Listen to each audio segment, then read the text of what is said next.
Hello friends, welcome to my YouTube channel Manthan classes. तो आप सब कैसे हैं? आई होप आप सब बहुत अच्छे होंगे।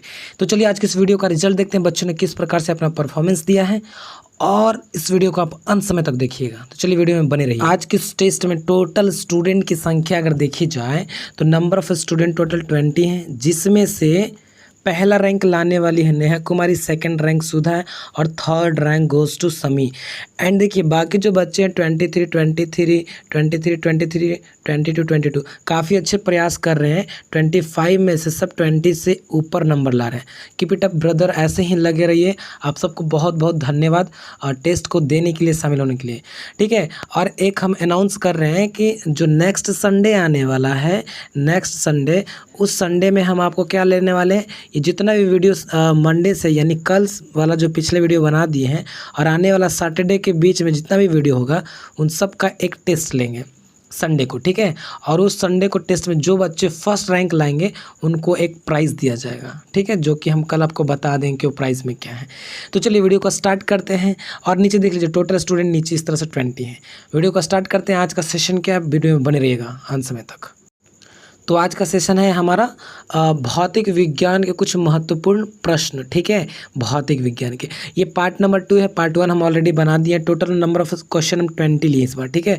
अगर आप हमारे टेलीग्राम पे ज्वाइन नहीं हुए तो प्लीज़ हो जाइए। बड़ा सिंपल है ज्वाइन करने का। आप वीडियो का डिस्क्रिप्शन में जाइएगा तो आपको टेलीग्राम का लिंक मिलेगा। क्या? टेलीग्राम का। उससे भी आप ज्वाइन कर सकते हैं। या आप टेलीग्राम अगर इंस्टॉल किए हैं तो क्या आपको करना है कि टेलीग्राम पे सिर्फ मंथन क्लास को लिखना है, मंथन क्लास, ठीक है। स्पेलिंग है MANTHANCLASS, मंथन क्लास, ओके। स्पेलिंग इस तरह से है MANTHAN, मंथन CLASS, मंथन क्लास, ओके। चलिए आज का पहला क्वेश्चन हमारा है कि दो समांतर दर्पण के बीच रखी वस्तु का प्रतिबिंब बनता है। यानी इस तरह से दो दर्पण ऐसा रखा हुआ है, ठीक है। अब दोनों दर्पण के बीच में हम एक पेन या पेंसिल कुछ भी रख देते हैं तो इनका जो प्रतिबिंब है ना, अनंत प्रतिबिंब इन दोनों मिरर में बनेगा, ठीक है ना। तो वही पूछ रहा है, दो समांतर दर्पण के बीच रखी वस्तु का प्रतिबिंब कितना बनता है, तो अनंत बनता है। यहाँ पे कुछ इस प्रकार से इसका आंसर होगा अनंत। चलिए नेक्स्ट क्वेश्चन देखते हैं कि वायुमंडलीय दाब को मापा जाता है, यानी वायुमंडल में जो प्रेशर है उसको मापा जाता था। देखिए ये कुछ इस प्रकार से वायुमंडलीय दाब मापने वाला यंत्र है जिसको हम लोग बोलते हैं बैरोमीटर। ये क्या है, तो बैरोमीटर के द्वारा हम लोग नापते हैं, ठीक है ना। देख लें कैसा पिक्चर है, बैरोमीटर। नेक्स्ट क्वेश्चन देखते हैं कि अपेक्षिक घनत्व को मापा जाता है। तो अपेक्षिक घनत्व को नापा जाता है, ये आपका मापने वाला यंत्र है अपेक्षिक घनत्व का, ठीक है। किससे मापा जाता है बाबू, तो ये है आपका हाइड्रोमीटर। किससे? हाइड्रोमीटर, ये इसी से मापा जाता है। चलिए नेक्स्ट क्वेश्चन देखते हैं कि दाब बढ़ने पर बर्फ़ का गलनांक होता है। देखिए आपको क्या करना है, यहाँ पे समझ में हम समझा दे रहे हैं कि ये बर्फ़ है। बर्फ़ को अगर आप हाथ में लेंगे और इस पर थोड़ा फोर्स डालेंगे, प्रेशर डालेंगे ना, तो बर्फ़ का गलनांक क्या हो जाएगा, घटने लगेगा, ठीक है ना। सॉरी, दाब बढ़ने पर बर्फ़ का गलनांक घटता नहीं, यहाँ पे बाबू बढ़ता है। सॉरी यहाँ पे गलत टाइप हो गया है।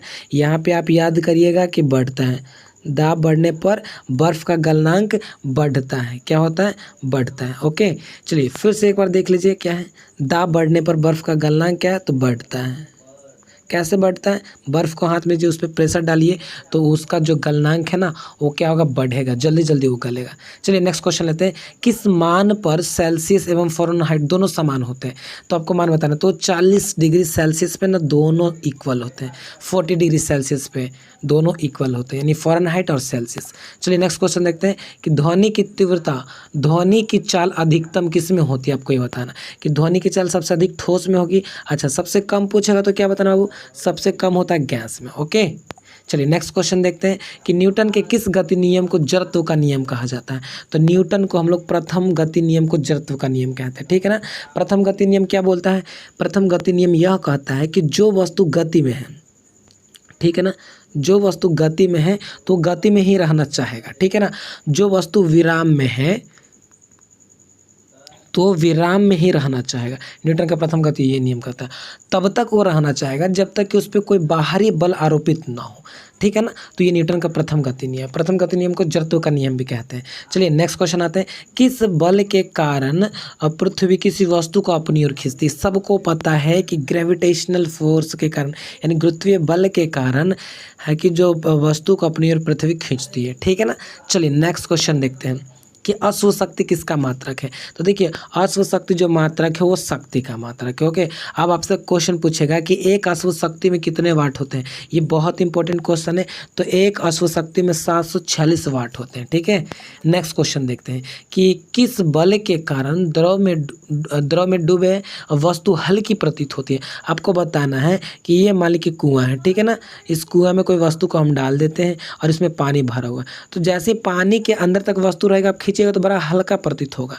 तो ये किस बल के कारण होता है। तो ये उत्प्लावन बल के कारण होता है। ठीक है, उत्प्लावन बल के कारण पानी में कोई भी चीज़ आपको हल्का प्रतीत होगा। पानी में आप भारी से भारी चीज़ को टांग लेंगे। ठीक है, नेक्स्ट क्वेश्चन, ऊष्मा के संचरण की कितनी विधियां हैं। तो देखिए ऊष्मा के संचरण की मुख्य 3 विधियां। पहला, ऊष्मा का संचरण का मतलब होता है कि ऊष्मा किस किस विधि के द्वारा गति करता है। पहला संवहन विधि होता है। ठीक है, क्या संवहन विधि। नेक्स्ट देखते हैं तो विकिरण विधि होता है। क्या विकिरण विधि। और नेक्स्ट देखेंगे तो चालन विधि। ये 3 विधि है ऊष्मा का संवहन होता है। ठीक है ना, संवहन ऊष्मा का संचरण 3 विधि से होता है, संवहन, विकिरण और चालन। आपसे पूछेगा कि ऊष्मा का संचरण किस विधि से होता है, तो चालन भी बता सकते हैं, विकिरण, संवहन। चलिए नेक्स्ट क्वेश्चन देखते हैं कि विद्युत बलों का आविष्कार किसने किया। सबको पता है, थॉमस एडिशन किया था, थॉमस अल्वा एडिशन ने। ठीक है ना। चलिए अब बल्ब के जहाँ तक की बात की जाए तो कल मैं बता दिया था कि बल्ब में अक्रिय गैस भरा जाता है। ठीक है, अक्रिय गैस मतलब कौन सा, तो आर्गन भरा जाता है। चलिए यहाँ पे क्वेश्चन दे ही दिए 15 में कि बल्ब में कौन सा गैस भरी जाती है, तो अक्रिय गैस भरी जाती है।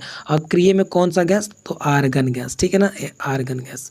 चलिए नेक्स्ट क्वेश्चन देखते हैं। अक्रिय गैस किसे कहते हैं, आपको पता होना चाहिए कि अक्रिय गैस वैसा गैस है जो किसी से रिएक्शन नहीं करता, जिसके बाहरी कक्षा में इलेक्ट्रॉनों की संख्या कितनी होती है, 8 होती है, उसे अक्रिय गैस कहते हैं। ठीक है ना। ओके, चलिए नेक्स्ट क्वेश्चन देखते हैं कि सर्वाधिक आघातवर्धनीय ठोस है। तो कौन ऐसा ठोस है जो बहुत आघातवर्धनीय का मतलब उसको जितना खींचेंगे वो उतना ही खींचाएगा। ठीक है, कौन है, तो वो है बाबू आपका सोना। ठीक है, सोना के बाद देखा जाए तो कौन आता है बाबू, सोना के बाद चांदी आता है। ठीक है, चांदी आघातवर्धनीय है। ठीक है ना, बहुत तन्यता का गुण इसमें पाया जाता है। नेक्स्ट क्वेश्चन देखते हैं, किस बल के कारण पृथ्वी सूर्य के चारों ओर चक्कर लगाती है। किस बल के कारण सूर्य के चारों ओर चक्कर लगाती है, तो अपकेंद्री बल के कारण। ठीक है ना, देखिए 2 तरह का बल होता है, एक होता है अपकेंद्री बल, ठीक है ना, एक होता है अभिकेंद्री बल। मैं फिर से आपको बताता हूँ। चलो देखिए, जैसे कि ये आपका गोलंबर है। ठीक है ना, अब गोलंबर पे क्या होता है कि आप साइकिल को जैसे ऐसे घुमाते हो, राउंड करते हो। ठीक है ना, ये आपका साइकिल का राउंड कर रहे हैं, सॉरी डायरेक्शन थोड़ा चेंज हो गया है। आप साइकिल को इस तरह से घुमा रहे हैं, तो आप ना सेंटर की ओर झुके हुए रहेंगे। यहाँ पे मान लीजिए सेंटर है, तो इसको बोलेंगे अभिकेंद्री बल। कौन बल, अभिकेंद्री। अब जब क्या होता है कि जब आप झूला झूलते हैं, गोल वाला झूला जो झूलते हैं ना, तो झूला चारों ओर ऐसे आपको फेंकती है, उससे बोलते हैं क्या, तो अपकेंद्री बल। ये अभिकेंद्री है और ये अपकेंद्री हो गया झूला वाला, जो चारों ओर ऐसे फैल जाता है। ठीक है ना, तो 2 तरह के बल होते हैं। नेक्स्ट देखते हैं कि द्रव का क्वथनांक कितना होता है। द्रव का क्वथनांक का मतलब हो गया कि द्रव कितना डिग्री सेल्सियस पे उबलने लगेगा। तो द्रव होता है जो 100 डिग्री सेल्सियस पे बॉयल होने लगता है। ठीक है ना, खौलने लगता है। ठीक है, अच्छा इसका फ्रीजिंग पॉइंट कितना होता है, तो 0 डिग्री सेल्सियस होता है। इधर हम आपको बता दिए, इसका फ्रीजिंग पॉइंट 0 डिग्री सेल्सियस होता है। ठीक है ना।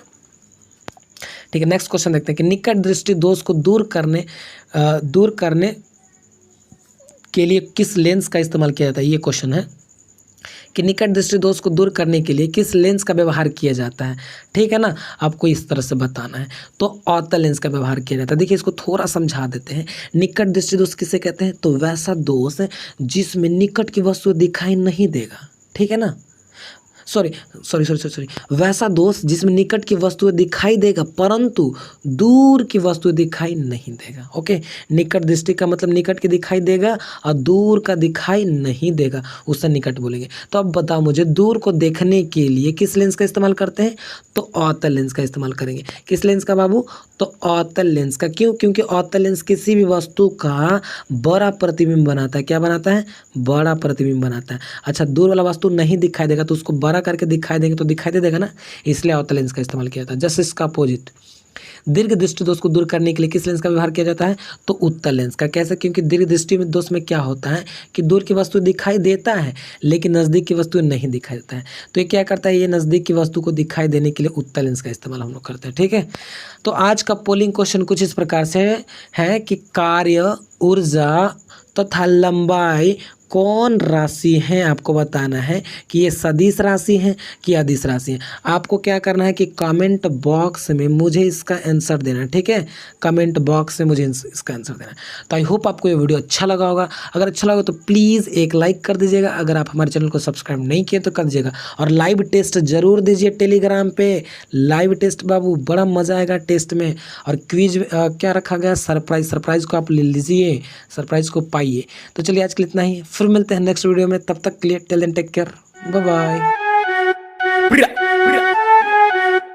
तेरा भाई जेट भी